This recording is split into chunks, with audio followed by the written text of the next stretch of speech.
Meanwhile, in a show of control, rebels gathered hundreds of people in a stadium in Goma on Thursday, introducing new administrators for the areas they have captured. Despite declaring a unilateral ceasefire, the rebels continued their advance, seizing another mining town in South Kivu province and pushing towards the provincial capital Bukavu. The advance came after the rebels took control of Goma, the largest city in eastern Congo, last week. All right, Amit Mukherjee is joining us to get us more. Amit, good morning. Now, we've just given a broad outline of the current developments in Goma, but help us understand how grave is the situation with the rebels moving on to the major cities and major towns in the region. How grave is the situation at present?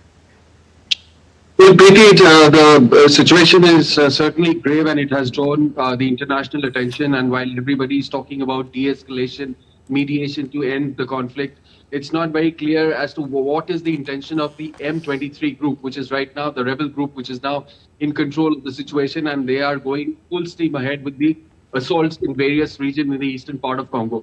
Like for example, last week they took control over Goma, which is the northern part of the Kivu province, and this week again they launched a massive attack and they have taken control over the Niabibwe town, which is again a very, very important town in terms of mineral deposits and all. And also it is very, very close to the town of Kavumu, which is again midway between Bukavu, which is the provincial capital, and Kavumu actually has the airport.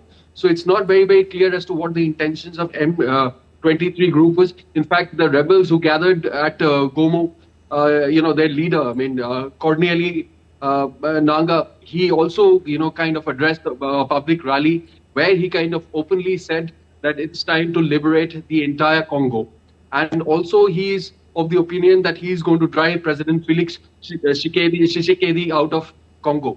So as of now, when everybody is talking about de-escalation, the stakeholders who are involved out here, people who have been involved in mediation, because remember, this is a ongoing conflict. It has been raging for many years, and it again kind of resurfaced with the M23 about 3 years back. So a lot of stakeholders are involved, and in this particular region, the conflict which has been creating a lot of unrest in the other African countries which are surrounding this particular country.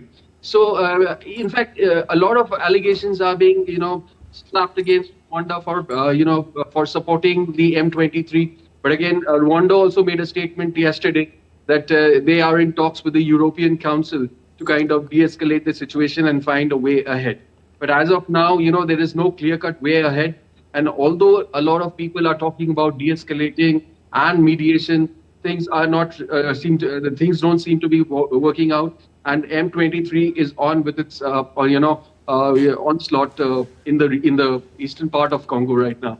And also another thing is that as far as the intentions of this group is concerned, whether they want to take the control of Congo or not, it's not very, very clear. Preeti?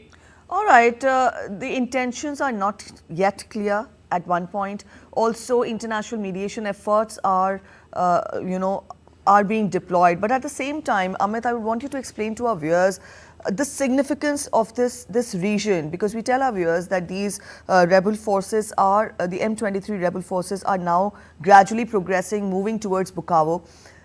This region particularly is very important for chips and for computers and for electronic items. Get us more as to what is at stake, because mediation, we're talking of mediation, but then no outcome is in sight. Put all this together, what do you make of how will the days ahead pan out? And also when we specifically talk of this region, what is at stake? Very rightly pointed out, because this particular part of Congo is rich in minerals and, primarily gold, tin and coltan. Now, these are very, very important products which are used in the manufacturing of mobile phones, the semiconductor chips, and also various other electronic items which goes into manufacturing of products. So, of course, there is a clear-cut, sort of a strategy, because, when we want to grab power, you obviously want to control the places which actually are rich in terms of financial resources. Of course, these areas which the M23 are targeting right now.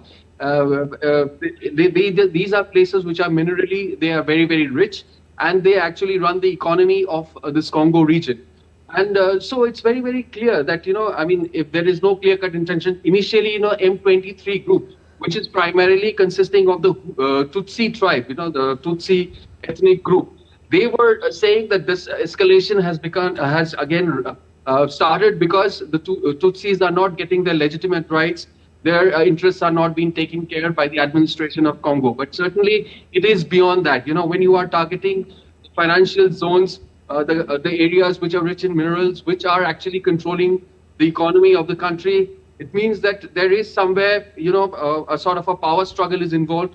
And the rebel groups right now are focusing to target all those financial, zones which actually run Congo. And that would actually give them the power once they have the control of all these places. Preeti?